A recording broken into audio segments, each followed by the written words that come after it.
Escribo dende que teño uso de razón, e sempre o fixen en galego, porque habería de facelo noutra lingua. Cando un é moi amigo da lectura, como é o meu caso, non é difícil que intente emular os que escribiron as cousas que lee. Co paso do tempo cheguei a pensar que me nacera un manantial dentro do corpo e que tiña que abrir unha billa para deixar que a auga pudese alcanzar o exterior. Así foi como descubrín a vocación de escribir, así mesmo, e non doutro xeito.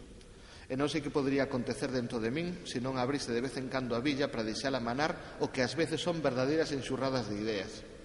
Quizais acabaría tolo, e a decir verdade non me gusta moito a idea. Non saberei dicir con moita exactitude cando escribín algo consciente de que podía ser lido por outras persoas. Quizais fose con tiñado lo que ver, un relato incluído nas humanas proporcións. Podería decir que logo de escribilo tive a sensación de que ia botar unha mensaxe pola fiestra da miña casa, sen saber quen podería recollela cando chegase abaixo, caso de que alguén a recollese. Imaginei varias opcións. A primeira era que esa persoa que descubrise a mensaxe correría a botala na primeira papeleira que atopase, maldicindo a xente que emporcaba as rúas. A segunda posibilidade era un neno que paseaba da man de seu pai. «Mira, papá, unha mensaxe no chan», diría o cativo. «Pois non a toques, que a saber quen a escribiu, non vai a escoller unha enfermidade», contestaría o pai.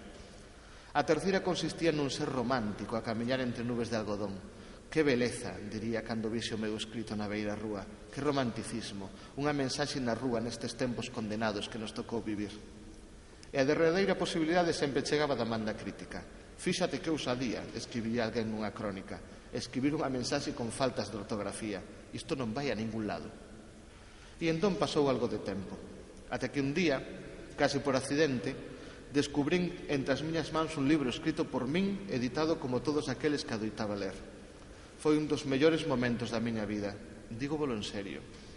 Fíxeme unha foto e todo, rodeado dos 25 libros que me enviou o editorial. Deitéme no chan estirado e puxenos todos por riba de min.